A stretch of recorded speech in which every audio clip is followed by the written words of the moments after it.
మిన్నాగు 8వ భాగం. 7వ భాగంలో స్రవంతి తల్లి చనిపోతూ స్రవంతి కొడుకు బతికే ఉన్నాడని, అనాథాశ్రమంలో ఉన్నాడని చెప్పి మరణిస్తుంది. దాంతో స్రవంతి అతని కోసం వెతకడం మొదలుపెడుతుంది. రంజిత్ అతన్ని కిడ్నాప్ చేసి డబ్బు డిమాండ్ చేస్తాడు. కథ కొనసాగుతుంది. తల మీద టన్ను బరువు మోస్తున్న భారంగా అనిపిస్తుండగా కిరణ్కి మెలకు వచ్చింది. రెప్పకు కంటికి మధ్య దూరం చాలా తక్కువే అయినా అతడి కనురెప్పలు తెరుచుకోవటానికి 30 సెకండ్లు పట్టింది. ముందంతా కళ్ళ ముందు మంచు తెర కదలాడినట్లు దృశ్యం మసకమసగ్గా కనిపించింది. నెమ్మదిగా ఆ తెర తొలగి ఎదురుగా ఉన్న రూపాలు స్పష్టంగా కనిపించడం ప్రారంభమయ్యాయి. కిరణ్ కళ్ళు అయోమయంతో పూర్తిగా తెరుచుకున్నాయి. అతనెదురుగా 4 కొండజాతికి చెందిన గిరిజనులు కనిపించారు. అందులో ఒక ఆడమనిషి, ఒక వృద్ధుడు, 2 యువకులు ఉన్నారు. అతను కళ్ళు తెరవడం చూడగానే వాళ్ల ముఖంలో ఆనందం కనిపించింది. లేచి కూర్చోబోతున్న అతన్ని వారించి తిరిగి సరిగ్గా పడుకోబెట్టారు. వెదురు కర్రలతో చేసిన నులక మంచం మీద రెల్లుగడ్డి కప్పి దానిమీద ఏదో జంతు చర్మం కప్పారు. ఆ పడక అతని శరీరానికి మెత్తగా తగిలింది. పడుకునే అంతా పరిశీలనగా చూశాడు. చిన్న గుడిసెలో తను ఉన్నట్టు అర్థమైంది. తల మళ్ళీ భారంగా అనిపించడంతో అప్రయత్నంగా తలని తడుముకున్నాడు. ఏదో ఎత్తుగా తగిలింది. బహుశా కట్టం అయి ఉంటుంది. ఏమైంది నాకు అని వృద్ధుణ్ణి అడిగాడు. శానా ప్రమాదం తప్పింది బాబు. గంగలో కొట్టుకొత్తివి. పుర్రెకు గట్టిగా దెబ్బ తగిలినది. మందేసి కట్టుకట్టినాం. అదో విధమైన యాసలో చెప్పాడా వృద్ధుడు. తను ట్రాలర్ మీద వెళ్ళటం, వెనక నుండి ఎవరో తనని కొట్టడం గుర్తొచ్చింది అతనికి. అవును, నిన్న నేను సముద్రంలో పడిపోయాను కదూ అన్నాడు వాళ్ళ కేసి చూస్తూ. నిన్న కాదు దొరా, 3 నెలలకు ఎక్కువే అయింది. రేపు పున్నమొస్తే 4 నిండిపోద్ది దొరా. అతను ఉలిక్కిపడ్డాడు. ఏంటి మీరనేది? అవును దొరా, ఇన్నాళ్ల బట్టి మేమే కనిపెట్టుకొని చూసినాం. శానా పెద్ద దెబ్బ కద్దొరా. కళ్ళు తెరవటానికి ఇన్ని రోజులు పట్టింది. మై గాడ్, అప్రయత్నంగా పైకెనేశాడు. వృద్ధుడు ఆడమనిషితో ఏదో చెప్పాడు. ఆమె ఆ గుడిసెలోంచి బయటికి వెళ్ళి క్షణాల్లో మట్టి పాత్రలో ఏదో పట్టుకొని వచ్చింది. వృద్ధుడు అది అందుకొని అతని చేతికిస్తూ ఎంగిలి పడుదొరా అన్నాడు. కిరణ్ నెమ్మదిగా లేచి కూర్చున్నాడు. ఏమిటిది అడిగాడు ఆ మట్టి ముంత అందుకుంటూ. పుట్ట తేనె. అతను అది తాగి ముంత తిరిగి ఇచ్చేశాడు. ఇన్ని రోజులు నేను మంచం మీదే ఉన్నా ఎలా బ్రతికాను తాత అని అడిగాడు వృద్ధుడిని ఉద్దేశించి. మూలికల రసం గొంతులో పోస్తూనే ఉన్నాం దొరా. మా గూడెపొళ్ళమంతా వంతులు వేసుకుని కనిపెట్టుకుని ఉన్నాం. అతడు కదిలిపోయాడు. ఏమీ కాని తనని బ్రతికించడం కోసం 4 నెలలుగా రాత్రింబవళ్ళు కనిపెట్టుకుని ఉన్న వారి పెద్ద మనసుకు అతని కళ్ళు చెమర్చాయి. పక్కవాడు ప్రాణం పోయే పరిస్థితిలో ఉన్నా తమ పని తాము చేసుకునే నాగరిక ప్రపంచంలో ఏ విధంగానూ ద్రోహం చేయకపోయినా కక్షగట్టి తనలాంటి వారిని చంపాలనుకునే మనుషులున్న స్వార్థపు సమాజంలో ఇలాంటి ప్రకృతి ఒడిలో పెరిగిన పసిపాపల్లాంటి గిరిజనులను వదిలేస్తే అరగంటలో నాగరికులను అసహించుకుని తిరిగొచ్చేస్తారు. అతని గొంతు కృతజ్ఞతతో పూడుకుపోతూ చేతులెత్తి ఆ వృద్ధుడికి నమస్కరిస్తూ, మీకు చాలా రుణపడి ఉన్నాను తాత అన్నాడు. అతి కష్టం మీద ఆ 4 నెలలు గడిపాడు. దొరా, ఈ ఆళ్ళ నుంచి నీకు మందేయటం అయిపోనాది. రేపు పొద్దుటాల మా కూనల్ని తోడిచి పంపుతా. అడవి దాటిచ్చేసొత్తారు. ఈ రాత్రి ఎదురు బియ్యం పుట్టతేనే ఎంగిలిపడి తొంగుందు గాని. సరే తాత అన్నాడు కృతజ్ఞతగా.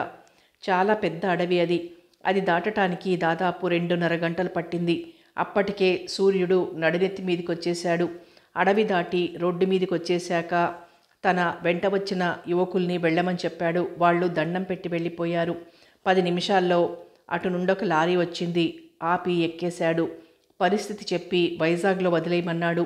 అతని మనసులో చాలా టెన్షన్గా ఉంది. స్రవంతి ఏమనుకుంటుందోనన్న బాధ, అసలు ఆమె ఎలాంటి పరిస్థితిలో ఉందో అని భయం కూడా అతన్ని ఆవరించసాగింది.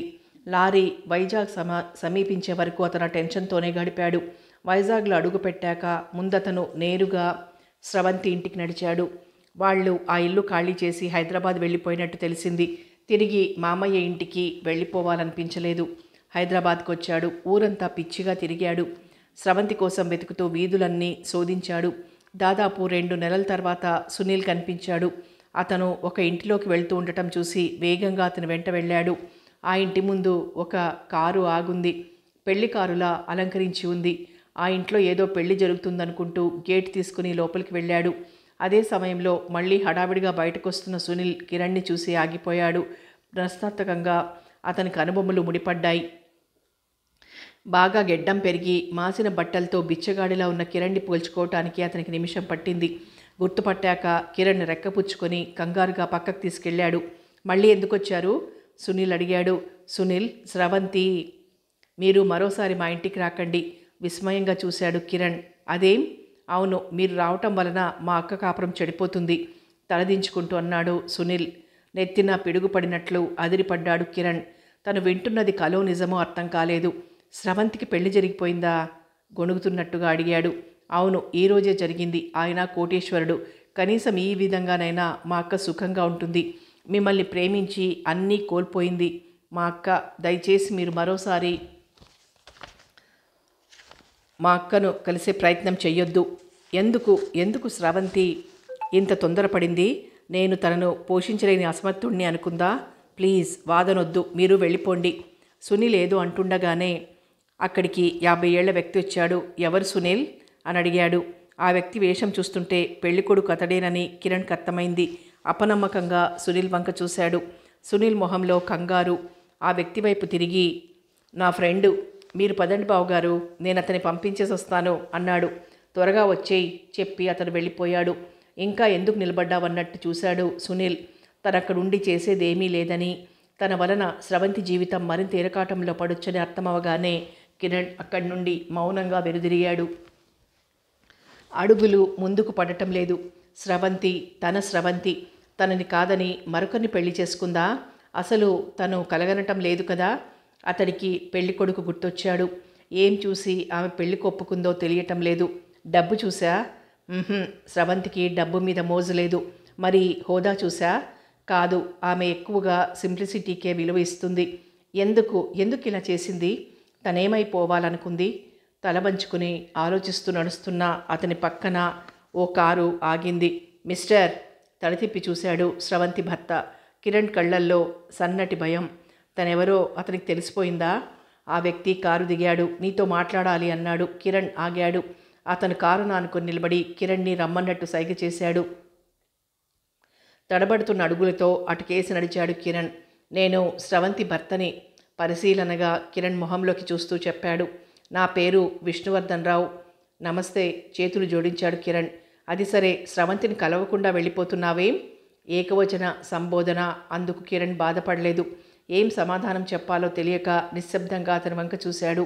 నాకంతా తెలుసు, సూటిగా చూస్తూ అన్నాడు. స్రవంతి గతం గురించి అంతా తెలిసాకే ఆమెను పెళ్లి చేసుకున్నాను. కిరణ్ మాటలు రానట్టు నిలబడిపోయాడు.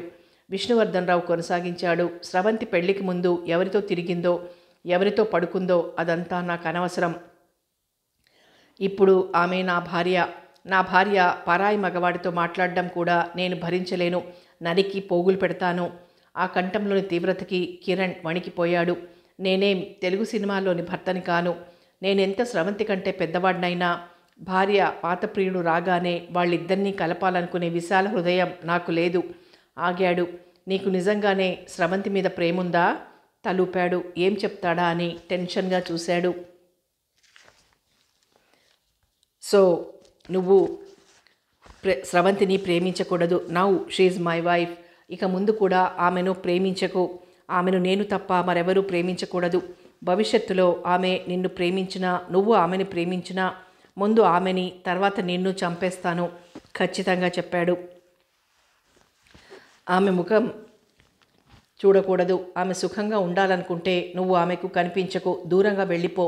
స్రవంతికి నువ్వు కనిపించినట్టు తెలిసినా, ఆమెతో నువ్వు మాట్లాడినట్టు తెలిసినా పరిణామాలు చాలా తీవ్రంగా ఉంటాయి. కిరణ్ కంగారుగా అన్నాడు. స్రవంతి అమాయకురాలు. నేను వెళ్ళిపోతాను. ఇంకెప్పుడు ఆమె జీవితంలోకి అడుగు పెట్టను. ఆమె ఎక్కడున్నా సుఖంగా ఉంటే అంతే చాలు. కారెక్కుతూ అన్నాడు. గుర్తుంచుకో, నాకు తెలియకుండా ఉత్తరం రాయటం కానీ, రాయబారం పంపటం కానీ చేశావో. కిరణ్ గాబరాగా చేతులెత్తాడు. వద్దు, నేను ఈ క్షణమే వెళ్ళిపోతాను. ఏదో వెహికల్ హారన్ వినిపించడంతో ఆలోచనల నుండి తేరుకున్నాడతను. కిరణ్ వెళ్ళిన వైపే చూస్తూ అలాగే నిలబడింది స్రవంతి. దీనంగా వెళ్ళిపోతున్న అతని మొహమే కళ్ళల్లో మెదులుతోంది. సరిగ్గా అప్పుడే ఆ గదిలో ఉన్న ఫోన్ మోగింది. ఆమె చప్పున తలెత్తింది. కిడ్నాపర్ కాదు కదా? ఆమె ఒక్క ఉదుటన ఫోన్ని సమీపించి రిసీవర్ అందుకుంది. హలో, వణుకుతున్న కంఠంతో అంది. Yes, Mrs Vishnuvardhan speaking. ఏమిటి? ఆమె కీచుగా అరిచింది. మై గాడ్, ఎక్కడా? కంగారుగా అడిగింది. అవతలి వైపు ఏదో చెప్పారు. అలాగే బిగుసుకుపోయి నిలబడింది. కాలు చెయ్యి ఆడలేదు. అంతలో ఆమె వివేకం వెన్ను తట్టింది. ఆలోచిస్తూ ఉంటే సమయం గడిచిపోతుంది, అంతే. ఆమె ఆలస్యం చేయలేదు. టక్కున ఫోన్ పెట్టేసి బయటికి పరిగెత్తింది. పోర్టికోలో ఉన్న కారు డోర్ తెరిచి కూర్చుని స్టార్ట్ చేసింది. శబ్దం విని దూరంగా సిగరెట్ తాగుతూ నిలబడి ఉన్న డ్రైవర్ పరిగెత్తుకొచ్చేసరికి కారు ఆ బిల్డింగ్ని దాటి రోడ్డు మీదికి ఎంటర్ అయింది. కారు పార్క్ చేయడం ఆలస్యం. ఆమె గబగబా హాస్పిటల్లోకి పరిగెత్తింది. ఎదురుగా డ్యూటీ డాక్టర్ కనిపించగానే సరాసరి ఆ గదిలోకి ప్రవేశించింది. ఇందాక ఫోన్ చేశారు, డాక్టర్ను ఉద్దేశించి అంది. మిసెస్ విష్ణువర్ధన్? ఎస్. ఆమె చెప్పగానే డాక్టర్ బెల్ నొక్కి వార్డ్ బాయ్ని పిలిచి మేడంని స్పెషల్ వార్డులోని రూమ్ నెంబర్ 205 చూపించు చెప్పాడు. వార్డు బాయ్ తలుపి రామ్మా అన్నాడు. ఆమె ఆదుర్దాగా వార్డు బాయ్ని అనుసరించింది. లిఫ్ట్లో 4th ఫ్లోర్ చేరుకున్నారు. ఆమె అదురుతున్న గుండెతో వార్డు బాయ్ వెనకాలే ఆ గదిని సమీపించింది. గది చూపించి వార్డు బాయ్ వెళ్ళిపోయాడు. వణుకుతున్న చేతులతో తలుపు తెరిచింది. భర్త విష్ణువర్ధన్ రావు బెడ్ మీద పడుకుని ఉన్నాడు. చేతికి తలకి కట్లు కట్టి ఉన్నాయి. అడుగులు చప్పుడవ్వకుండా లోపలికి నడిచింది. ఏవండి? భుజం తట్టి చిన్నగా పిలిచింది. సమాధానం లేదు. విష్ణువర్ధన్ రావు కళ్ళు తెరవలేదు. ఇంతలో ఆ గదిలోకి వచ్చిన నర్సు, ఇప్పుడు ఆయన్ని డిస్టర్బ్ చేయకూడదు, దయచేసి స్పృహ వచ్చే వరకు వెయిట్ చేయండి చెప్పి వెళ్ళిపోయింది. ఆమె నిస్సహాయంగా బెడ్ పక్కన ఉన్న స్టూల్ మీద కూర్చుంది. అటుపక్క డబ్బు తేని పక్షంలో కొడుకుని చంపేస్తాను అన్న కిడ్నాపర్ హెచ్చరిక, మరోపక్క డబ్బు తేవడానికి వచ్చిన భర్త యాక్సిడెంట్ పాలవటం. ఏం జరుగుతుందో తెలుస్తున్నా ఏం జరగబోతోందో తెలియక ఆమె పరిస్థితి ఒడ్డున పడిన చేపపిల్లలా ఉంది. అరగంట తర్వాత సెలైన్ కంప్లీట్ అయింది. ఆమె లేచి వెళ్ళి కారిడార్ చివర టేబుల్ దగ్గర కూర్చుని ఉన్న నర్సుని పిలుచుకొచ్చింది. నర్సు ఖాళీ అయిన సెలైన్ బాటిల్ తీసి మరొకటి పెట్టి వెళ్ళిపోయింది. మధ్యాహ్నమైంది. విష్ణువర్ధన్ రావులో అప్పుడు చలనం కనిపించింది. కళ్ళు తెరవకుండానే ఆయన కలవరిస్తున్నాడు. స్రవంతి, నన్ను క్షమించు, బాబుని రక్షించుకోలేకపోయాను. జీరపోయిన కంఠంతో ఆయన అనే మాటలు ఆమె స్పష్టంగా విన్నది. నర్సు పల్సు చూసి నార్మల్ అని నిశ్చయించుకున్నాక ఆమె వైపు తిరిగి, మీరుంటారుగా, నేను వెళ్ళి డాక్టర్ని పిలుచుకొస్తాను అంది. స్రవంతి తడూపగానే నర్సు వెళ్ళిపోయింది. ఆమె స్టూల్ దగ్గరకు లాక్కుని కూర్చుంటూ మరోసారి భర్తను తట్టి పిలిచింది. మెల్లమెల్లగా కళ్ళు తెరిచాడు విష్ణువర్ధన్ రావు. స్రవంతి కనిపించగానే క్షమాపణగా ఆమె చేతిని పట్టుకున్నాడు. ఇలా జరుగుతుందనుకోలేదు స్రవంతి అన్నాడు బాధగా. ఆమె సమాధానం చెప్పలేదు. మౌనంగా భర్త నుదుటికి ఉన్న కట్టువంక చూడసాగింది. సిటీ లిమిట్స్ దాటుతుండగా కిరణ్ దగ్గరికి వచ్చాడు కండక్టర్. గుంటూరుకి ఒక టికెట్ ఇవ్వండి అన్నాడు. గుంటూరా? కండక్టర్ వింతగా చూసి, ఇది వరంగల్కి వెళ్లే బస్ అయ్యా బాబు అన్నాడు. ఓహ్ సారీ, తొందరలో చూసుకోలేదు, వరంగల్కే టికెట్ ఇవ్వండి అన్నాడు. అతను టికెట్ చించాడు. డబ్బులు ఇవ్వడానికి పర్స్ కోసం వెనక జేబులో చేయి పెట్టాడు. ఖాళీగా తగిలింది. షర్టు జేబులో చూసుకున్నాడు. లేదు. లేచి నిలబడి వెతుక్కోసాగాడు. ఏమైంది? విసుగ్గా అడిగాడు కండక్టర్. నా పర్సు కనిపించటం లేదు కంగారుగా అన్నాడు. రేగిపోయిన జుట్టుతో, రెప్పవాల్చని నిశ్చలమైన చూపుతో అతని ధోరణి ముందు నుంచి అందరికీ అదోలానే ఉంది. అసలు పర్సు తెచ్చుకున్నావా? అనుమానంగా చూస్తూ అడిగాడు కండక్టర్. ఎక్కడో పడిపోయి ఉంటుంది. చుట్టూ చూడసాగాడు. కండక్టర్కి ఇక అతని దగ్గర డబ్బులు లేవని రూఢి అయ్యాక విజిల్ తీసి ఊదాడు. బస్సు స్లో అయింది. ఇక్కడ దిగిపో చెప్పాడు కండక్టర్. ఇక్కడ? విండోలోంచి బయటికి చూశాడు కిరణ్. సిటీ దాటి చాలా దూరమే వచ్చేసినట్టుంది. దిగవయ్యా, ఏం ఆలోచిస్తున్నావు? టికెట్ తీసుకోకుండా ప్రయాణించటానికి ఇది మీ మామ బస్సు కాదు. మర్యాదలు గాలి కొదిలేసి మాట్లాడాడు అతను. బస్సులోనందరూ తమాషాగా చూస్తున్నారు. కిరణ్ మారు మాట్లాడక డోర్ వైపు కదిలాడు. వెనక నుంచి కండక్టర్ అనే మాటలు వినిపిస్తూనే ఉన్నాయి. మొహం చూస్తే చదువుకున్నవాడిలా ఉన్నాడు. బోర్డు చూడకుండా బస్ ఎక్కాడట. పైగా జేబులో చిల్లి గవ్వలేదు. పర్సెవరో కొట్టేశారని పోజు పెడుతున్నాడు. కండక్టర్ మాటలకి అదేదో జోక్ అయినట్లు 4-5 విరగబడి నవ్వారు. అతను తలదించుకొని బస్ దిగేశాడు. దుమ్ము రేపుకుంటూ రివ్వున సాగిపోయింది బస్సు. అతనికి ఏం చెయ్యాలో ఎటు పోవాలో అర్థం కాక వెనక్కి తిరిగి నడవసాగాడు. అతని మనసంతా గజిబిజిగా ఉంది. ఎండలో కాలినడకనొస్తున్న అతనికి దాహం వేసాగింది. నాలుక ఎండిపోయి గొంతు పిడుచుకట్టిపోతున్నట్లు అనిపిస్తుంటే నీళ్ల కోసం చూశాడు. రోడ్డుకి కొంచెం లోపల ఒక ప్రహరీ గోడ. ఆ గోడ అవతలి వైపు నుండి తొంగి చూస్తున్న పూలతీగలు కనిపించాయి. ఏదో గెస్ట్ హౌసో ఫామో అయి ఉంటుందనుకున్నాడు అతను. అటువైపు వెళ్తుండగా ఒక వ్యక్తి సైకిల్కి కూరల సంచి ఒకటి తగిలించుకుని గేట్ దాటి బయటికి వచ్చాడు. ప్రహరీ గోడకి అటు పక్క వైపుకు వెళ్ళిపోయాడు. కిరణ్ గేట్ తీసుకుని లోపలికి వెళ్ళాడు. ఎటు చూసినా రకరకాల రంగుల్లో అందమైన పూలు కళ్ళకింపుగా కనిపిస్తున్నాయి. చెట్ల నుండి వచ్చే చల్లటి గాలి అతని శరీరానికి హాయిగా తాకుతోంది. ఎప్పుడో తనతో స్రవంతి అన్న మాటలు గుర్తొచ్చాయి. ఒక అందమైన పర్ణశాల లాంటి కుటీరంలో నువ్వు, నేను, మన పిల్లలు, చుట్టూ పూలతోట, అందమైన ఊయల, విశాలమైన ఆవరణ, అదంతా మన ప్రపంచమైతే ఎంత బాగుంటుంది. చిన్నగా నిట్టూర్చుతూ ఆ కుటీరం ముందున్న చిన్న సిమెంట్ గద్దె మీద కూర్చున్నాడు. అప్పుడు వినిపించింది ఆ శబ్దం. గాలి పూల పరిమళాన్నే కాక సన్నగా ఏడుస్తున్న శబ్దాన్ని కూడా అతని వైపు మోసుకొస్తోంది. అతను ఆ ఏడుపు వినిపిస్తున్న వైపు తల తిప్పి చూశాడు. ఎవరో చిన్న పిల్లాడు ఏడుస్తున్నట్టు ఆ గొంతును బట్టి గుర్తుపట్టాడు. అది ఆ కుటీరం లోపల నుండే వినిపిస్తోంది. ఆ ఇంటికి సంబంధించిన వాళ్ళ కుర్రాడేమో అనుకుని కొద్దిసేపు పట్టించుకోకుండా ఉన్నాడు. కానీ ఏడుపు ఆగకుండా తెరలు తెరలుగా వినిపిస్తుండటంతో లేచి అటుకేసి నడిచాడు. కుటీరం తలుపు మూసి తాళం వేసింది. నిమిషం పాటు కదలకుండా అలాగే నిలబడ్డాడు. ఆ ఏడుపు ఖచ్చితంగా లోపల నుండే వస్తోందని కన్ఫర్మ్ అయ్యాక కుటీరం చుట్టూ తిరుగుతూ వెతకటం మొదలుపెట్టాడు. వెనక వైపు చిన్న కిటికీ కనిపించింది. చేత్తో తోయగానే తెరుచుకుంది. కిటికీలో నుండి లోపలికి తొంగి చూశాడు. అక్కడి దృశ్యం చూసి అతని కనుబొమలు ఆశ్చర్యంతో పెద్దవయ్యాయి. ఒక 4 సంవత్సరాల బాబు కుర్చీకి కట్టివేయబడి ఉన్నాడు. బెక్కుతూ ఏడుస్తున్నాడు. వాడి బుగ్గలు కన్నీటితో జారికలు కట్టి ఉన్నాయి. లోపల ఆడవాళ్ళు నలికిడి లేదు. ఒక చిన్న కుర్రాడిని కట్టివేయాల్సినంత అవసరం ఎవరికి ఉంటుంది? గబగబా తలుపు వరకు వచ్చాడు. అటు ఇటు వెతికి ఒక రాయి సంపాదించాడు. తలుపుకి చిన్న తాళం వేసింది. 2 సార్లు రాయితో కొట్టగానే ఊడి క్రింద పడిపోయింది. తలుపు నెట్టుకుని లోపలికి వచ్చిన అతన్ని చూడగానే బాబు మరింతగా భయపడి ఏడుపు టక్కున ఆపేశాడు. ఏడవకు బాబు, నేను నిన్నేం చెయ్యనంటూ వాడి దగ్గరికి వెళ్ళాడు. ఓదారుస్తున్నట్టు కళ్ళు తుడిచి, నిన్నిలా ఎవరు కట్టేశారు అని అడిగాడు. బూచాడు, టక్కున సమాధానం చెప్పాడు కుర్రాడు. బూచాడా? అవును, ఇంత పెద్ద గడ్డం ఉంటుందే వాడు. మీ ఇల్లెక్కడా?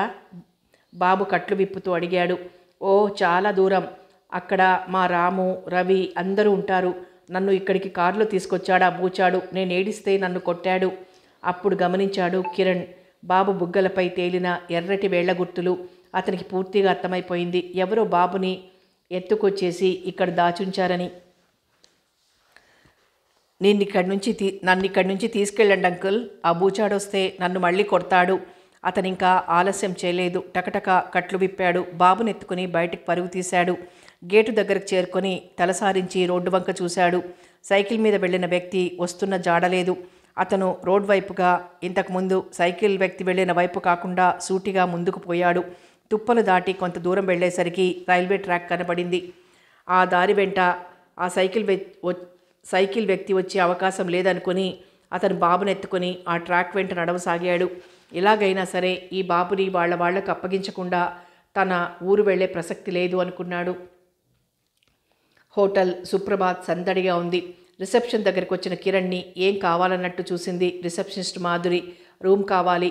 దుమ్ము కొట్టుకుపోయిన బట్టలతో ఉన్న అతన్ని, అదే అవతారంలో ఉన్న బాబుని విచిత్రంగా చూస్తూ హోటల్ టారిఫ్ని అతను ముందుకు తోసింది.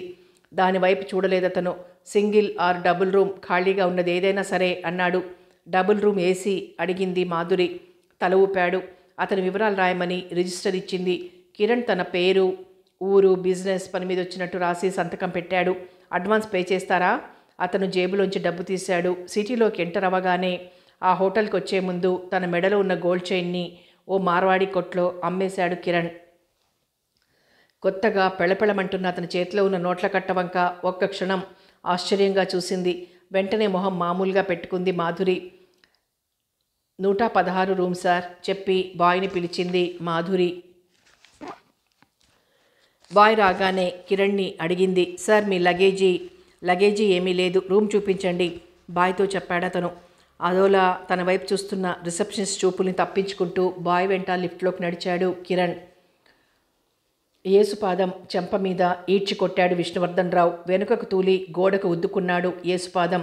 జాగ్రత్తగా ఉండమని హెచ్చరించాను, అయినా ఆ కుర్రాడిని వదిలి ఎక్కడికి వెళ్ళావు? గద్దిస్తూ అడిగాడతను. ఇంట్లో సరుకులు నిండుకున్నాయ్యా, ఎక్కువసేపు వెళ్ళలేదు, ఇలా వెళ్ళి అలా వచ్చేశాను. నేనొచ్చేలోగా తాళం ఇరిగి పడింది, లోపల పిల్లాడు కనిపించలేదు. చెంపను చేతితో రుద్దుకుంటూ జవాబిచ్చాడు యేసుపాదం. ఎవరైనా అక్కడికొచ్చారా? నేనుండగా అయితే ఎవరూ రాలేదయ్యా, భయంగా చూస్తూ చెప్పాడు. కుర్రాడిని కనిపెట్టుకునుండమని, ఒక్క నిమిషం కూడా అవతలికి పోవద్దని 100 సార్లైనా చెప్పుంటాను. నా మాట పెడచెవిన పెట్టినందుకు చూడు ఏం జరిగిందో. 3 పూటలా తిండి పెట్టి నిన్ను మేపడం వేస్టు అంటూ యేసుపాదాన్ని నమిలి మింగేసేంత కోపంగా చూశాడు. తప్పు చేసినట్టు తలవంచుకున్నాడు యేసుపాదం. ఇంకా ఏ మొహం పెట్టుకుని నా ముందు నిలబడున్నావు? అవతలకు తగలడు విసుగ్గా అన్నాడు. యేసుపాదం వెళ్ళిపోగానే అంతకుముందు బాబుని కట్టివేసి ఉన్న కుర్చీలో కూర్చున్నాడు విష్ణువర్ధన్ రావు. ఎంతో కష్టపడి బాబుని అనాథాశ్రమం నుంచి ఎత్తుకొచ్చాడు. బాబు అంత అవలీలగా తప్పించుకోవడం ఆయనకు ఆశ్చర్యంగా ఉంది. ఎవరొచ్చుంటారు ఇక్కడికి?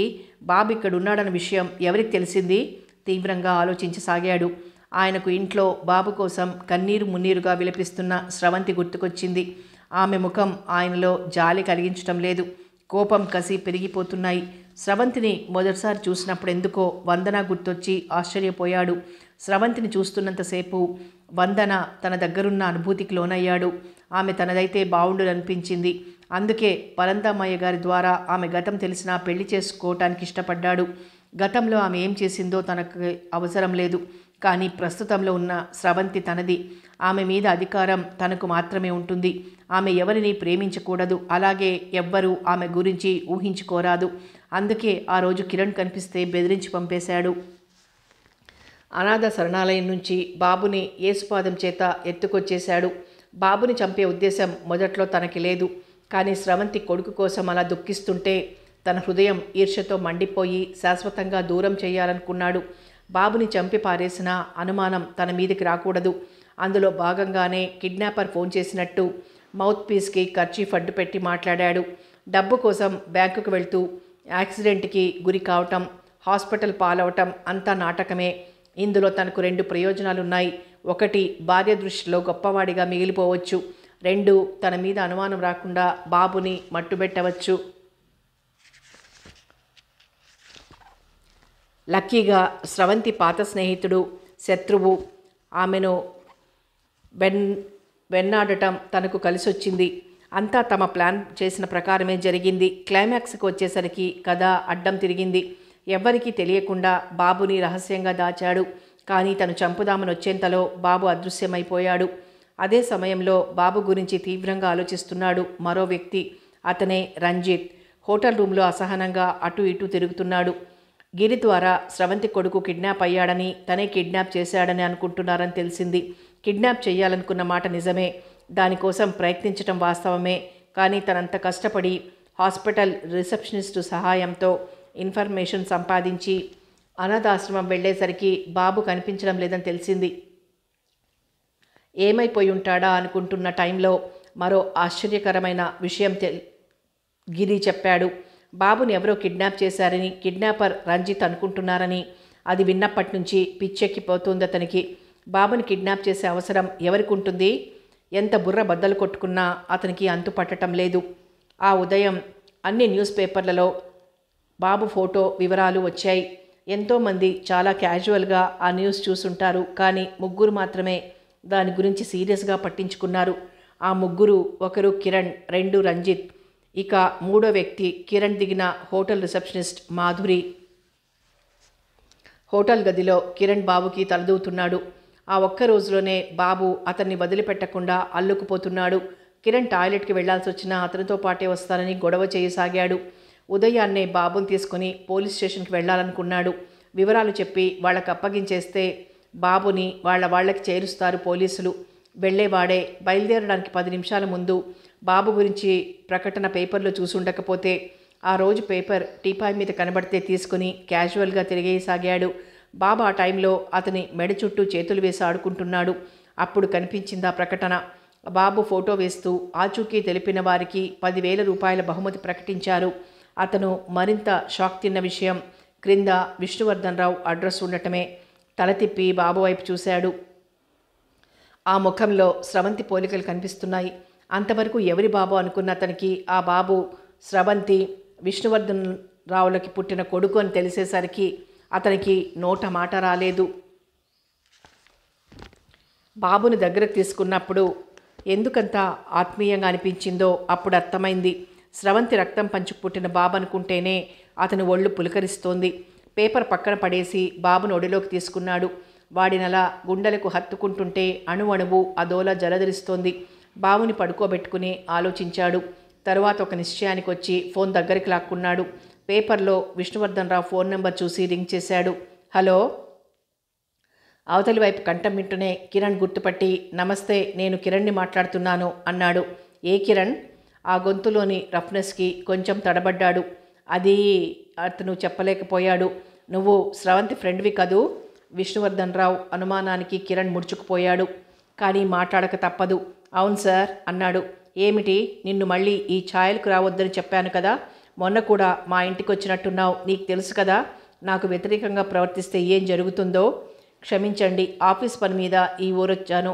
మీ ఇంటికి రావటం తప్పే, ఒప్పుకుంటాను. దానికి మీరు ఏ శిక్ష విధించినా అనుభవిస్తాను. అయితే ఇప్పుడెందుకు ఫోన్ చేశావు? విసుగ్గా అడిగాడాయన. ఈరోజు పేపర్లో మీరిచ్చిన ప్రకటన చూశాను. అయితే ఆ గొంతులో సందేహం. మీ బాబు ప్రస్తుతం నా దగ్గరే ఉన్నాడు. వాట్? విష్ణువర్ధన్ రావు అదిరిపడ్డాడు. యాక్సిడెంటల్గా మీ బాబు నాకు కనిపించాడు. మీరొచ్చి బాబుని తీసుకెళ్ళండి. ఎక్కడా? ఎలా దొరికాడు? నీ దగ్గరున్నది మా బాబేనా? నమ్మలేనట్లుగా అడుగుతున్నాడు ఆయన. మీ బాబుని ఎత్తుకుపోయిన వాళ్ళు ఒక కుటీరంలో బంధించారు. దాహమేసి మంచినీళ్ళకని అక్కడికి వెళ్తే బాబు అక్కడ కుర్చీకి కట్టివేయబడి కనిపించాడు. కట్లు విప్పి తీసుకొచ్చాను. పోలీసు వాళ్ళకి అప్పగించేద్దామనుకునేంతలో పేపర్లో మీ ప్రకటన కనిపించింది. వివరించి చెప్పాడు కిరణ్. నువ్వెక్కడున్నావో అడ్రస్ చెప్పు, నేను వచ్చేస్తాను. కిరణ్ తనున్న హోటల్ అడ్రస్, రూమ్ నెంబర్ చెప్పి ఫోన్ పెట్టేశాడు. సందేహం లేదు, వాడే అనుకున్నాడు. బాబు కిరణ్కి దొరికిన విషయం స్రవంతికి చెప్పదలుచుకోలేదు విష్ణువర్ధన్ రావు. కిరణ్ ఫోన్ వచ్చిన కొద్దిసేపటికి బీరువా దగ్గరికి వెళ్ళాడు ఆయన. అందులోంచి రివాల్వర్ తీసి దాని నిండా బుల్లెట్స్ నింపాడు. తర్వాత దాన్ని లాల్చి జేబులో వేసుకున్నాడు. కారు తాళాల కోసం బెడ్రూమ్లోకి వెళ్ళాడు. స్రవంతి వెల్లకిలా మంచం మీద పడుకునుంది. ఆమె చూపు ఎక్కడో శూన్యంలో ఉంది. ఆయన వచ్చిన అలికిడికి కూడా తల తిప్పి చూడలేదు. స్రవంతి పీలుస్తూ ఆమె తల మీద చెయ్యి వేసి పక్కనే కూర్చున్నాడు. జరిగిపోయిందేదో జరిగిపోయింది. దానికోసం చింతిస్తూ నీ ఆరోగ్యం ఎందుకు పాడు చేసుకుంటున్నావు? కొన్నిసార్లు అంతే. విధి మనతో భయంకరంగా ఆడుకుంటుంది. బాబు మనకు దొరకాలని రాసిపెట్టి ఉంటే తప్పకుండా వాడి ఇంటికి వచ్చేస్తాడు అనునయంగా అన్నాడు. ఆమె కళ్ళల్లో కన్నీళ్లు జలజల రాలాయి. నిన్ను ఈ స్థితిలో చూడలేకపోతున్నాను స్రవంతి. నీకోసం ఒకడిని నేనున్నానన్న ధ్యాస కూడా నీకు లేదా? నువ్వు నవ్వుతూ ఉంటేనే నేను నవ్వగలను. నీలోని నిస్తేజం నా చైతన్యాన్ని చంపేస్తుంది. ప్లీజ్. ఆమె మాట్లాడలేకపోయింది. ఆయన భారంగా నిట్టూర్చి పైకి లేచాడు. నేను ఆఫీస్కి వెళ్తున్నాను, 1 గంటలో వచ్చేస్తాను చెప్పి బయట గదిలోకి వచ్చాడు. వచ్చేవాళ్ళు పోయేవాళ్ళు వివరాలు రాసుకుంటూ అంతసేపు బిజీగా ఉన్న రిసెప్షనిస్ట్ మాధురికి కాసేపు రెస్ట్ దొరికింది. ఫ్లాస్క్లో కాఫీ కప్పులో కొంచుకుంది. మెల్లగా సిప్ చేస్తూ ఆ రోజు పేపర్ని యథాలాపంగా తిరిగేయసాగింది. ఒకచోట ఆమె దృష్టి నిలిచిపోయింది. ఆసక్తిగా చదవసాగింది. పూర్తిగా చదివేసరికి ఆమె బ్రుకుటి ముడిపడింది. కప్పును పక్కన పెట్టి గబగబా లెడ్జర్ తెరిచి ఏవో వివరాలు చూసింది. క్షణంలో ఆమె అనుమానం పెనుభూతమైపోయింది. వెంటనే పేపర్ తీసుకుని మేనేజర్ రూమ్లోకి నడిచింది. లోపల మేనేజర్ ఎవరితోనో ఫోన్లో మాట్లాడుతున్నాడు. అతను ఫోన్ పెట్టేసే వరకు వెయిట్ చేసి సార్ అంటూ పిలిచింది. ఏమిటన్నట్టు ఆమె వైపు చూశాడతను. ఈ పేపర్ న్యూస్ చూడండి. ఆమె పేపర్ని మేనేజర్ ముందు టేబుల్ మీద ఉంచింది. అతను అది చదివి అయితే ఏమైంది, ఇందులో అంత విశేషం ఏముంది అన్నాడు. ఆమె మొహం ఎగ్జైటింగ్గా వెలిగిపోతుండగా ఆ కిడ్నాపర్ మన హోటల్లోనే రూమ్ నెంబర్ 116లో ఉన్నాడు సార్ అంది. ఏమిటి నువ్వు చెప్పేది? ఆశ్చర్యంతో అడిగాడు. అవును సార్, నిన్న సాయంత్రం రూమ్ తీసుకున్నాడు. వెంట 4 ఏళ్ల బాబు కూడా ఉన్నాడు. ఫ్యామిలీ మెంబర్స్ ఎవరూ లేరు. ఆ బాబుని నువ్వు సరిగ్గా చూసావా? అవునండి. నాకు అంత గుర్తుండటానికి కారణం అతని దగ్గర లగేజీ లేదు. బాబుని ఎత్తుకుని ఒక్కడే వచ్చాడు. వాళ్ళిద్దరి బట్టలు దుమ్ము కొట్టుకుపోయి ఉన్నాయి. ఈ ఫోటోలోని బాబే అతనితో ఉన్నాడు. ఒకవేళ ఆ వ్యక్తి కిడ్నాపర్ కాకపోతే చాలా గొడవ అవుతుంది కదమ్మా, ఆలోచనగా చూస్తూ అన్నాడు మేనేజర్. ఏం కాదు సార్, మనమే పోలీసుల్ని పిలిపించినట్టు అతనికి తెలియకుండా జాగ్రత్త పడదాం. అదీగాక తమకొచ్చిన కంప్లైంట్ ప్రకారం అనుమానంతో అన్ని హోటల్స్ని చెక్ చేయడానికి వచ్చినట్టు పోలీసులతోనే చెప్పిద్దాం. మాధురి వైపు మెచ్చుకోలుగా చూశాడు మేనేజర్. కొద్దిసేపు ఆలోచించిన మీదట అతను పోలీస్ స్టేషన్కి రింగ్ చేసి విషయం మొత్తం వివరించి చెప్పాడు. ఫోన్ పెట్టేస్తూ, సరే నువ్వు వెళ్ళు, కాసేపటికి వాళ్ళు వస్తారు, అప్పుడు నన్ను పిలు అన్నాడు. అలాగే సార్. ఆమె తలూపి బయటకు నడిచింది. బైక్ పార్క్ చేసి రంజిత్ హుషారుగా ఈల వేస్తూ హోటల్లోకి నడిచాడు. మాధురి డ్యూటీలోకి రాకముందే రిసెప్షనిస్ట్కి ఫోన్ చేసి కిరణ్ రూమ్ నంబర్ తెలుసుకున్నాడు. కిరణ్ ఉంటున్న రూమ్ 3rd ఫ్లోర్లో ఉంది. అతను లిఫ్ట్ ఎక్కి 3rd ఫ్లోర్కి చేరుకున్నాడు. రూమ్ వైపు వెళ్తూ ఒకసారి మనసులో ప్లాన్ వేసుకున్నాడు. కిరణ్ దగ్గర నుండి బాబుని లాక్కుని అతనికి స్పృహ తప్పించి బాబుతో వెళ్ళిపోవచ్చు. ముందు కిరణ్ని బ్లాక్మెయిల్ చేయాలి. వినకపోతే ప్రయోగం తప్పదు. జేబులోని రివాల్వర్ని తడిమి చూసుకుంటూ కాలింగ్ బెల్ నొక్కాడు. తలుపు తెరిచిన కిరణ్ అతన్ని చూసి అదిరిపడ్డాడు. నువ్వా? ఆశ్చర్యచకితుడై అన్నాడు కిరణ్. ఒకసారి విలన్ నవ్వు నవ్వాడు రంజిత్. చచ్చావనుకున్న నువ్వు బ్రతికి రావటం నాకు ఒకందుకు బెనిఫిటే అయింది బ్రదర్.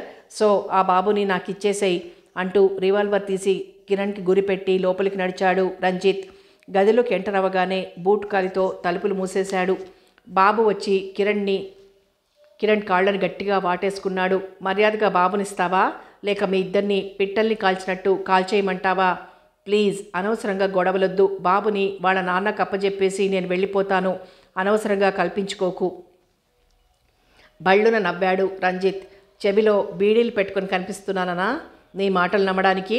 చూడు బ్రదర్, డబ్బు కోసం నువ్వు బాబుని ఎత్తుకొచ్చావని తెలుసు. వీడు నీకు స్రవంతికి పుట్టిన సంతానమని కూడా తెలుసు.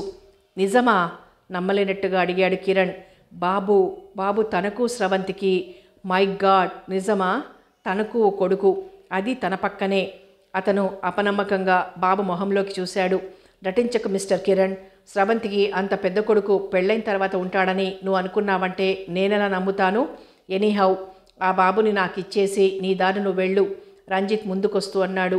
కిరణ్ ఇంకా ఆ షాక్లోంచి తేరుకోలేదు. నిజమే, స్రవంతికి 2.5 సంవత్సరాల బాబుండాలి. ఇంత చిన్న విషయం తన బుర్రకి తట్టలేదు. అతను ఆలోచిస్తుండగానే రంజిత్ ఎగిరి అతని గుండెల మీద తన్నాడు. అతను వెళ్ళి అంత దూరంలో పడగానే రంజిత్ బాబుని తన వైపు లాక్కున్నాడు. బాబు ఏడవటం మొదలుపెట్టాడు. బాబు రంజిత్ చేతిలోకి మారటం చూడగానే కిరణ్ స్ప్రింగ్లా పైకి లేచాడు. రంజిత్ ఊహించినంత వేగంగా కదిలి రివాల్వర్ ఉన్న చేతిని పట్టుకుని గట్టిగా మెలితిప్పాడు. రివాల్వర్ కింద పడగానే ఆలస్యం చేయకుండా దాన్ని అందుకున్నాడు కిరణ్ చేతిలో ఉన్న రివాల్వర్ సరిగ్గా రంజిత్ నుదుటికి గురిపెట్టబడి ఉంది. సరిగ్గా అప్పుడే ఆ గది తలుపు తెరుచుకుంది. కిరణ్, రంజిత్ ఉలిక్కిపడి అటు చూశారు. గుమ్మంలో విష్ణువర్ధన్ రావు నిలబడున్నాడు. ఆయన వాళ్ళిద్దరి వంక మార్చి చూశాడు. కొద్ది క్షణాల్లో ఆయనకి పరిస్థితి అర్థమైంది. కిరణ్, నువ్విక వెళ్ళు. ఈ దుర్మార్గుడి సంగతి నాకు వదిలేయి అన్నాడు. కిరణ్ ఏదో చెప్పబోయాడు. చెప్పింది చెయ్యి, ముందు ఆ రివాల్వర్ ఇటు విసిరై. బాబా ఆయన్ని చూడగానే అంకుల్ బూచాడంటూ కిరణ్ని గట్టిగా పట్టుకున్నాడు.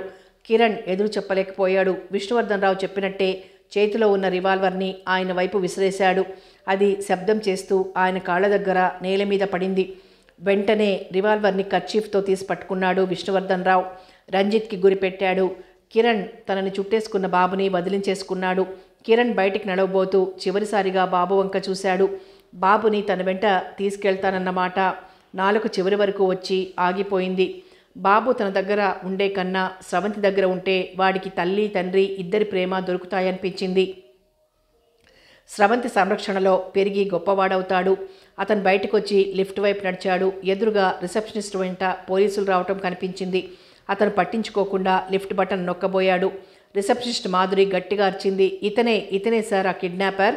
పోలీసులు గబగబా అతన్ని చుట్టుముట్టారు. బాబెక్కడా అడిగాడు ఇన్స్పెక్టర్. గదిలో బిత్తరపోతూ చెప్పాడు కిరణ్. పదా చూపిద్దు గాని. ఇన్స్పెక్టర్ అతని భుజం మీద చేయి వేసి ముందుకు నెట్టాడు. రంజిత్ విస్తుపోయి అలాగే చూస్తూ నిలబడ్డాడు. ఆయన మొహంలో అదే క్రూరమైన నవ్వు. బాబు భయంతో వణుకుతూ గదిలో ఓ మూల నిల్చుని వారినే చూస్తున్నాడు. కిరణ్ గాడు అమాయకుడు. వాడు బస్టాండ్ చేరుకునే లోపలే పోలీసులు వాడిని అరెస్ట్ చేస్తారన్నాడు విష్ణువర్ధన్ రావు. రంజిత్ మాట్లాడలేదు. విష్ణువర్ధన్ రావు గద్దించాడు. ఎందుకని అడగవేం? ఎందుకు? తడబడ్డాడు రంజిత్. నిన్ను చంపిన నేరానికి. రంజిత్ అదిరిపడ్డాడు. విష్ణువర్ధన్ రావు నవ్వుతూ, వాడు నా భార్య ప్రియుడు. ఎప్పటికైనా వాడి వలన నాకు ప్రమాదమే. అఫ్కోర్స్ నీలాంటి వాడి వలన కూడా అనుకో. నిన్ను ఈ పసివాడిని చంపేస్తే ఆ నేరం వాడి మీదకి కదా పోయేది. రంజిత్ ముఖంలో భయం. నో, నన్నేం చెయ్యొద్దు అన్నాడు వెనక్కి అడుగులు వేస్తూ. విష్ణువర్ధన్ రావు అతని భయం చూసి పడి పడి నవ్వాడు. సడన్గా నవ్వాపి ట్రిగ్గర్ నొక్కాడు. రివాల్వర్ పేలిన శబ్దం ఆ గదిలో మార్మోగింది. ఆ శబ్దం వెంటే రంజిత్ ఆర్తనాదం. సరిగ్గా అప్పుడే ఆ గది తలుపులు తెరుచుకున్నాయి. తలుపు అవతల కిరణ్తో పాటు 4 పోలీసులు, ఓ అమ్మాయి నిల్చొని గదిలో దృశ్యాన్ని నిర్ఘాంతపోయి చూస్తున్నారు. ఉపసంహారం.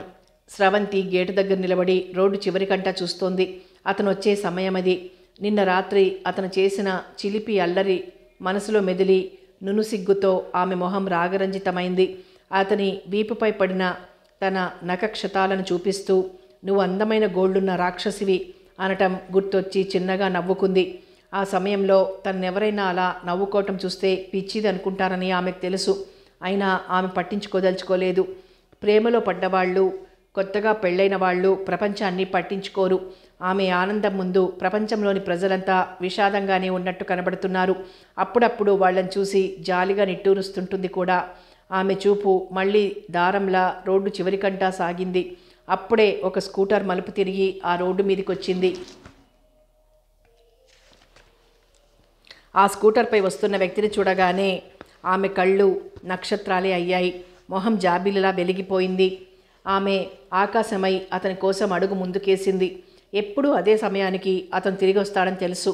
మలుపు తిరిగిన అతని స్కూటర్ గేటు లోపలికి రాకుండా మరెక్కడికి పోదని తెలుసు. అయినా ఆమె అతని కోసం ఎదురు చూస్తున్నట్టు అతను గుర్తించాలని మరి 2 అడుగులు ముందుకేసి నిల్చుంది. కిరణ్ దూరం నుండే స్రవంతి వైపు చూస్తూ చెయ్యి ఊపాడు. ఆమె కూడా చెయ్యి ఊపింది. క్షణంలో స్కూటర్ ఆమెని సమీపించింది. అతడు స్కూటర్ ఆపి ఆమె బుగ్గ మీద చిన్నగా చిటికేశాడు. ఆ కొనగోటి స్పర్శకే ఆమె శరీరం వీణతీగలా కంపించింది. ఆమె స్కూటర్ వెనకాల కూర్చోగానే అతడు రివ్వున ముందుకు దూకించి గేటు గుండా లోపలికి ప్రవేశించి ఆ కుటీరం ముందాపాడు. ఆమె దిగి లోపలికి వెళ్ళింది. పాప బాబు ఆడుకుంటున్నారు. మీ నాన్నొచ్చారర్రా చెప్పేసి కిచెన్లోకి నడిచింది. ఆమె తిరిగి కాఫీ కప్పుతో ఆ హాల్లోకి వచ్చేసరికి అతను సోఫాలో కూర్చుని ఉన్నాడు. పిల్లలిద్దరూ చెరోపక్కా చేరి అతని క్రాఫ్ట్ చెరిపేస్తూ ఆడుకుంటున్నారు. ఆమె అతనికి కాఫీ అందించి షూలేస్ విప్పుతూ వారినే చూడసాగింది. ఆమె కళ్ళ ముందు తనెప్పుడో బీచ్లో కూర్చుని ఊహించుకున్న దృశ్యం కదలాడింది. ఆమె షూలేస్ విప్పుతూ చిన్నగా కాలిని గిల్లింది. చప్పున అతను ముందుకు వంగి అబ్బా అన్నాడు. ఏమైందన్నా? బాబు అమాయకమైన ప్రశ్నకి ఆమె పకపక నవ్వింది. ఆమె నవ్వులో అతను కూడా శృతి కలిపాడు. తల్లిదండ్రులిద్దరూ ఎందుకు నవ్వుతున్నారో అర్థం కాక పిల్లలు ఒకరి మొహాలొకరు చూసుకొని వాళ్ళు నవ్వటం మొదలెట్టారు. సమాప్తం. మిన్నాగు నవల సమాప్తం. మరో మంచి నవలతో మళ్ళీ కలుసుకుందాం.